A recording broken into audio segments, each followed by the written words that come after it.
Bonjour, mon nom c'est Régine Alende Tchombo Congo, directrice générale du centre d'encadrement pour jeunes femmes immigrantes. Nous sommes devant la Casa d'Italia, là où nous faisons le lancement du projet DigiGirls, les femmes de numérique code. Un projet financé par le ministère de l'économie et de l'innovation.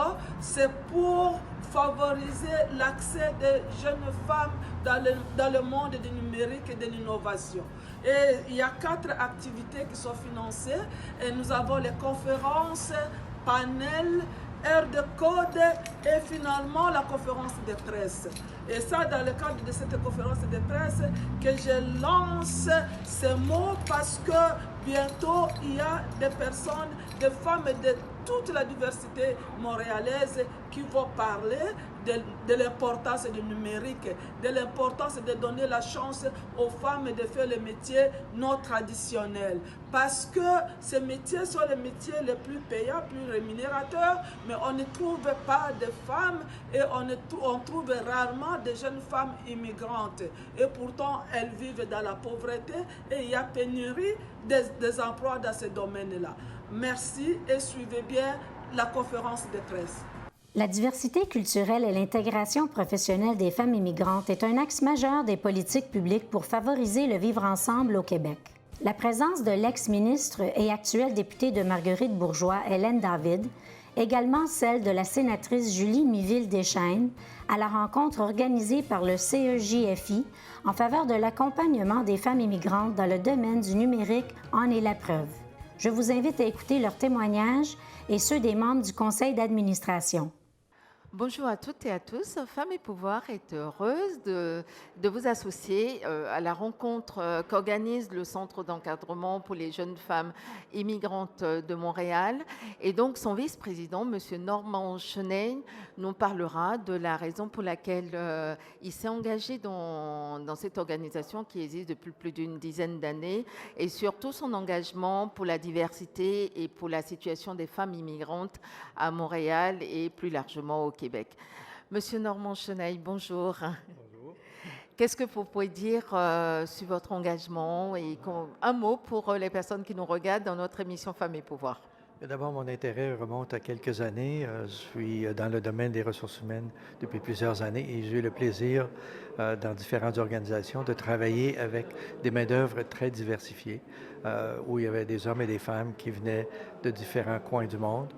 Et j'ai pu constater à quel point c'était un atout pour les entreprises.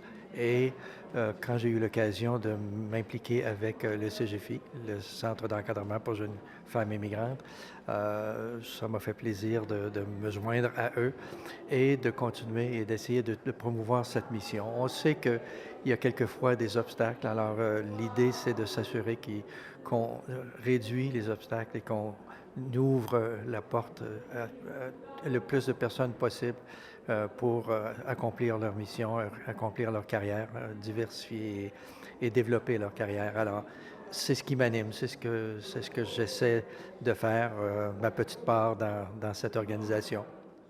Bonjour Madame Abikoné. Oui, bonjour Madame. J'ai envie de vous demander pourquoi est-ce que vous êtes engagée en tant que membre du conseil d'administration du centre d'encadrement? C'est un peu pour éviter de répéter mon histoire. Alors, vous savez, ce n'est pas facile quand on arrive ici, femme, immigrante, noire, et on a beau avoir des diplômes, ça ne donne pas forcément un emploi. Alors, je voulais aider celles qui arrivent pour essayer de les guider un peu, de ne pas tomber dans la même erreur que moi. Parce que je me suis rendu compte d'avoir un diplôme universitaire, même ici, ce n'est pas garant d'avoir un bon emploi. Donc je me suis dit, celles qui vont arriver, on va essayer de les guider pour qu'elles puissent s'intégrer le plus rapidement possible. Quand on me parle d'intégration, l'intégration, ça commence par quoi? Le travail. On ne s'intègre pas seul à la maison. On n'apprend pas le français seul à la maison. Donc c'est un peu cela que je leur dis, écoutez, les beaux diplômes, moi j'en ai là, 2 maîtrises en droit, en finance, HEC, mais c'est pas ça. Vous voulez travailler, on va essayer de développer. Regardez les emplois. où vous pouvez travailler que vous aimez, parce qu'il faut avoir du plaisir dans son emploi, et puis essayer de vous encadrer. L'université, vous pouvez y aller quand vous voulez, mais au moins vous aurez une base pour vous intégrer dans la société dans laquelle vous arrivez. Chez nous, il y a un proverbe qui dit le monde, quand tu dis que le monde est beau. Vous êtes originaire d'où? De l'Afrique, la Côte d'Ivoire. Quand on dit que le monde est beau, c'est-à-dire qu'on vit bien dans ce monde. Mais pour vivre dans ce monde, il faut être intégré. Donc c'est l'une des raisons pourquoi je me suis impliquée. Et est-ce que vous, dans le centre d'encadrement pour les jeunes femmes immigrantes, est-ce que vous avez aussi la problématique pour les jeunes femmes? Parce que quand on parle de femmes immigrantes qui doivent travailler, dans ma représentation, je me trompe peut-être, je pense beaucoup à des femmes qui se sont déjà réalisées, qui se sont déjà accomplies, qui ont déjà un passé professionnel derrière. Mais on a peut-être aussi des jeunes femmes qui démarrent dans leur carrière. Ça s'appelle le J, là, c'est pour jeunes femmes. Donc oui, il y en a des jeunes femmes qui arrivent aussi. Et puis c'est une belle découverte pour nous. Et pour les femmes qui ont déjà une carrière, qu'est-ce qu'on fait? On propose des cours d'entrepreneuriat. Est-ce qu'elles peuvent regarder qu'est-ce que j'aime faire au lieu d'aller dans un bureau? Est-ce que j'ai envie d'être entrepreneur? Elles sont plutôt dirigées vers le côté entrepreneuriat. Mais les jeunes filles, elles sont encore jeunes, elles ont besoin d'expérience professionnelle. Donc, essayez de voir pour qu'elles intègrent un travail. Ça, c'est ce qu'on essaie de faire. Ou retourner aux études? Ou retourner aux études. Mais comme je dis, retourner aux études, mais pourquoi faire après? Voilà. Alors que quand on commence à travailler, on peut toujours continuer ses études après, mais au moins ça nous permet de connaître le milieu dans lequel on vit, de connaître, quelquefois on veut faire quelque chose, mais on ne sait pas est-ce que c'est ce qui va me convenir ou pas. En étant sur le lieu, on peut savoir, oui, mais peut-être que je n'avais pas vu ça comme ça. Je vais plutôt me pencher de ce côté. Sinon, vous savez, les Africains, on adore les diplômes. Donc, moi, j'encourage toujours les gens à retourner au travail, à l'école. C'est ce que je dis. Je dis, l'enseignement professionnel, il n'y a rien de tel. On apprend un métier, on peut travailler tout de suite, mais on a la chance, on est dans un pays développé, on a la chance d'aller à l'école. En même temps ou carrément aller à l'université. Donc, on a au moins cet avantage en étant dans un pays développé. On rappelle vraiment que la mission du centre d'encadrement pour les jeunes femmes immigrantes, comme vous disiez tout à l'heure, c'est vraiment le J, c'est vraiment pour les jeunes femmes et c'est vraiment le lieu de socialisation, d'intégration, d'inclusion et de diversité pour toutes les femmes immigrantes. Oui, pour toutes les femmes immigrantes. Pour toutes les femmes immigrantes, quel que soit le niveau social. Dès qu'on arrive, qu'on ne sait pas où aller, même quand on sait où aller, on peut rencontrer des gens là-bas et socialiser. C'est très important dans la vie de l'homme est un animal social. Donc c'est très important de reconnaître les autres. Il y a plein de gens que j'ai rencontrés au CGFI, si je n'y étais pas allée, je ne les aurais pas rencontrés. Donc ça fait partie du travail du centre aussi, de mettre ces gens en relation. Puis ça fait des références pour le travail, pour la famille, les enfants qui se connaissent. Ça tisse des liens, ça tisse une communauté.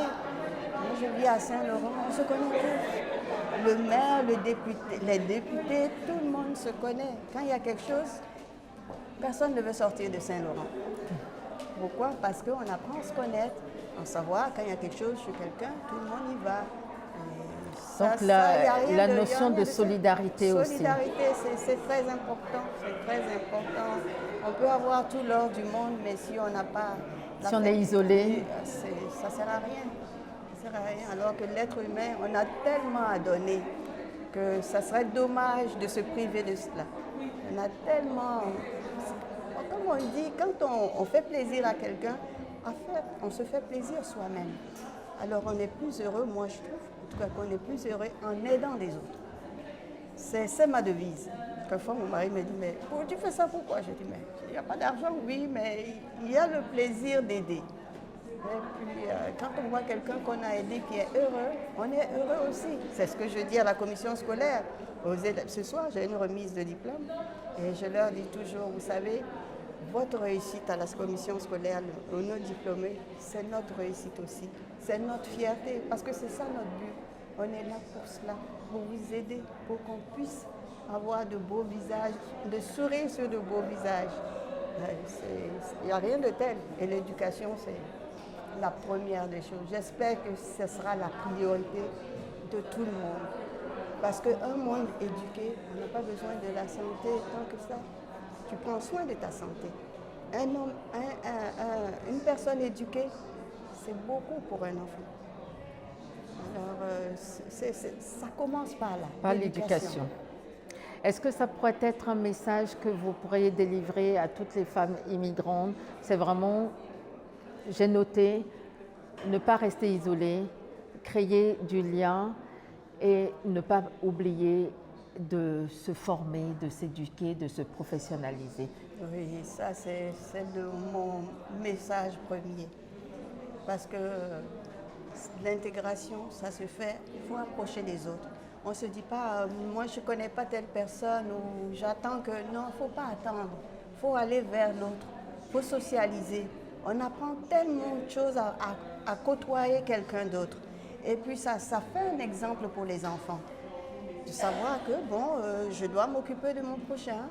C'est ça la base de l'humanité. Et l'éducation, comme je dis, on apprend à tout âge. Je suis inscrite à l'université en ce moment, j'ai 63 ans. Alors, je veux vous dire ça, il faut vouloir. Et on est dans un milieu qui nous le permet. Pourquoi ne pas profiter? L'éducation, c'est la première des choses. Quand un enfant, c'est ma tante qui m'a élevée, elle ne savait ni lire ni écrire, mais quand je venais de l'école, elle demandait aux voisins qu'est-ce qu'elle a fait. Elle veut voir. Quand un enfant voit que son parent s'intéresse à ce qu'il fait à l'école, il ne peut que aimer l'école. Il ne peut que vouloir aller à l'école. Et on sait que la première chose, c'est qui écoute le premier, les enfants écoutent, ce sont les parents d'abord. Ils comptent dans l'éducation de leurs enfants. Si je ne dis pas 50, mais 60%. Pour moi, c'est 60%. Donc, on a besoin des parents pour montrer le chemin aux enfants, pour leur dire l'éducation, c'est important. L'école est importante. Voilà mon message que je veux dire. Merci beaucoup, Madame Koné. Je vous en prie.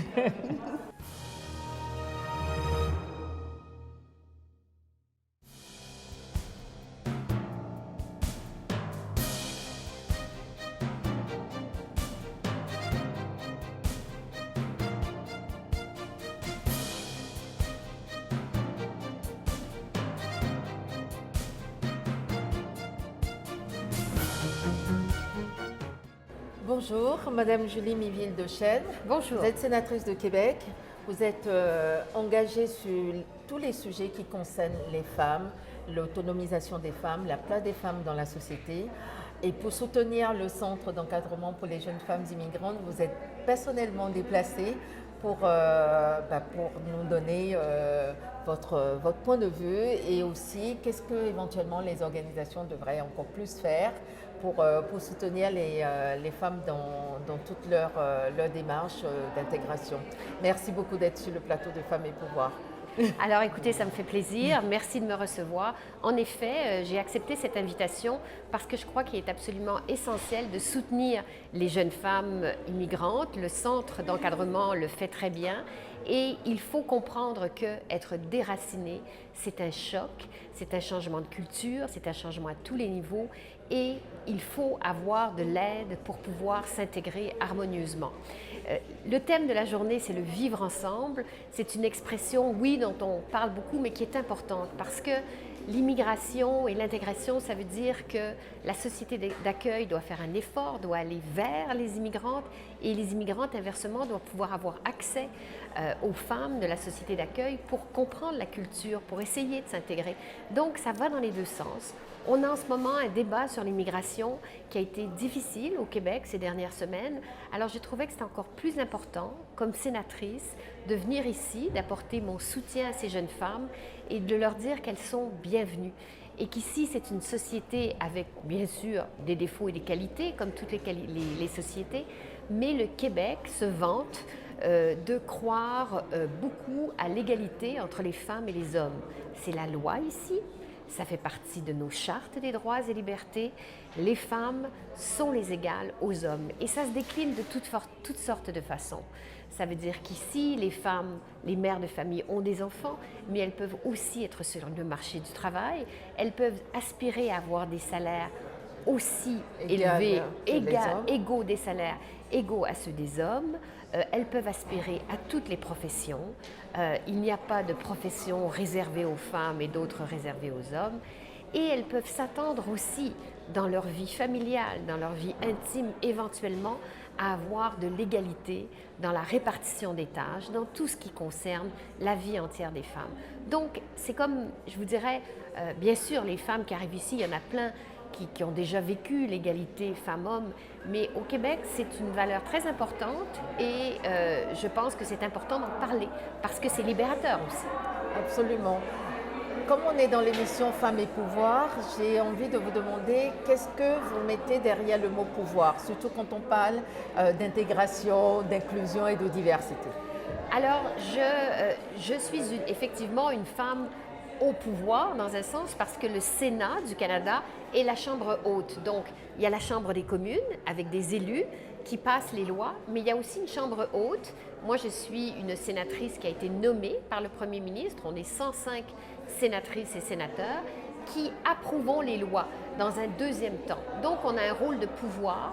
On voit les lois qui arrivent et on a le pouvoir de proposer des changements à ces lois pour qu'elles soient plus inclusives, pour qu'elles respectent les droits de tous. Parce qu'il faut comprendre que le pouvoir du Sénat, mon pouvoir, c'est un pouvoir de protéger les minorités.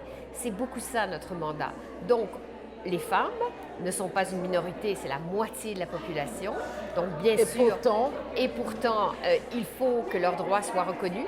Mais les immigrantes, les réfugiés, les personnes autochtones, bref, les différentes minorités au Canada ont besoin d'être protégées, ont besoin d'être défendues. Et le Sénat du Canada est une chambre où les sénateurs et les sénatrices le font. Et je dois vous dire que quelque chose qu'on ne sait pas toujours, c'est que le Sénat est une chambre pratiquement paritaire. Nous sommes 48% de sénatrices au Sénat, donc c'est presque la parité. Quel message vous auriez à délivrer aux jeunes femmes immigrantes? Quelle pourrait être leur part pour faciliter leur intégration? Parce que vous avez parlé du rôle du Sénat et de la province, du gouvernement du Québec, mais quelle pourrait être leur part de responsabilité aussi? Alors, comme je vous l'ai dit, je pense que chacun a sa part de responsabilité. Du côté des jeunes femmes immigrantes, comme de tous les immigrants d'ailleurs, en arrivant au Québec, c'est souvent l'apprentissage du français. Parce qu'on le voit dans les statistiques, souvent les hommes possèdent un peu mieux le français que les femmes, statistiquement parlant, j'entends. Donc l'idée, c'est de prendre des cours de francisation, de tout faire pour essayer de maîtriser cette langue qui est la langue du Québec. Donc ça, c'est la première chose. Mais aussi, je vous dirais qu'une des bonnes façons de s'intégrer, c'est certainement d'occuper un emploi.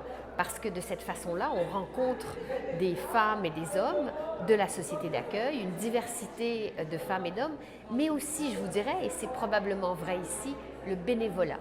Si on a des enfants, si on est très occupé à la maison, l'idée de faire du bénévolat, l'idée donc de rayonner dans un secteur qui nous plaît, que ce soit l'école, que ce soit un groupe, ça permet de rencontrer d'autres femmes. Parce que ce qu'il faut absolument éviter quand on est une jeune femme immigrante ou un immigrant, c'est l'isolement. Il faut arriver non seulement à fréquenter les gens de notre communauté d'origine, mais aussi plus largement sortir de cette communauté d'origine et fréquenter les autres. Et la façon de faire ça, c'est un emploi, c'est du bénévolat, c'est de se mêler à cette société pour la comprendre. Une des difficultés que soulèvent souvent les femmes immigrantes, c'est aussi la possibilité, surtout quand c'est des jeunes mères, le mode de garde pour les jeunes mères, parce que ça limite les possibilités de prendre un emploi, de sortir de son isolement, d'aller à la rencontre d'autres personnes. Est-ce qu'il y a quelque chose que vous pourriez leur dire par rapport à ça? Alors, il y a des services. Il faut utiliser les services. On est quand même au Québec dans certainement la province au Canada où les services de garde sont les plus abordables, autour de 8 $ par jour. Évidemment, il faut s'enregistrer, il faut demander une place. Il y a aussi des haltes garderies Et quand j'étais au Conseil du statut de la femme, j'ai passé 5 ans comme présidente, on a demandé à ce que les femmes immigrantes particulièrement puissent avoir accès à des haltes garderies pour pouvoir faire garder leurs enfants et pendant ce temps-là, prendre des cours de français, prendre de la formation ou tout simplement, comme vous dites, aller à la rencontre d'autres femmes dans les différents groupes pour pouvoir voir un peu comment la vie se passe ici.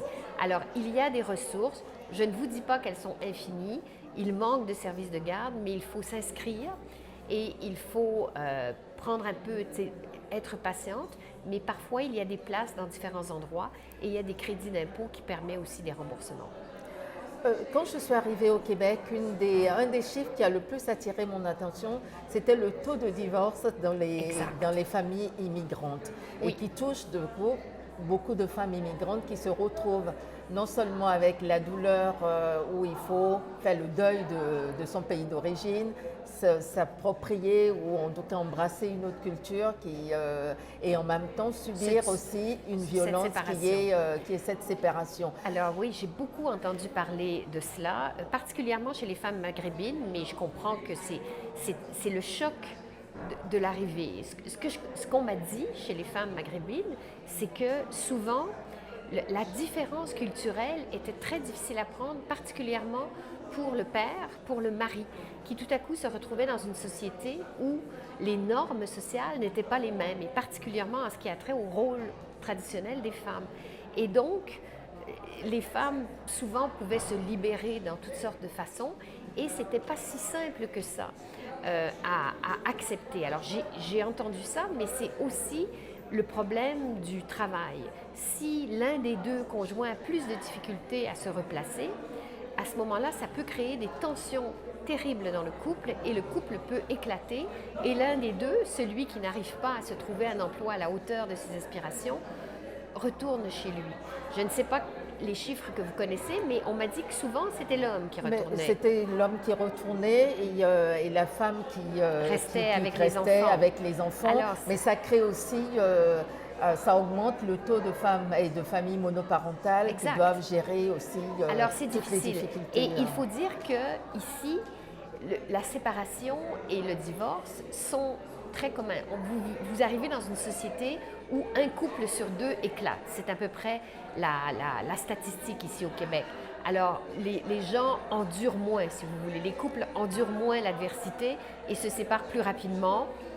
À tort ou à raison, je ne suis pas la personne qui peut juger, mais c'est vrai que ça fait une société où il y a plus de femmes, généralement monoparentales, parce que c'est elles souvent qui gardent les enfants, et c'est difficile. Alors, il y a là aussi, je dois dire, des groupes, des maisons de femmes, il y a différents groupes qui peuvent aider dans ces cas-là. Et comme vous dites, c'est vraiment un choc culturel qui donne ça et ça complique l'arrivée des immigrantes, c'est évident. Très bien, mais vraiment, merci beaucoup. C'était Femmes et pouvoir, avec le Centre des jeunes femmes immigrantes de Montréal. Si cette émission vous a plu, n'hésitez pas à nous soutenir sur tous nos réseaux sociaux. Merci et à bientôt.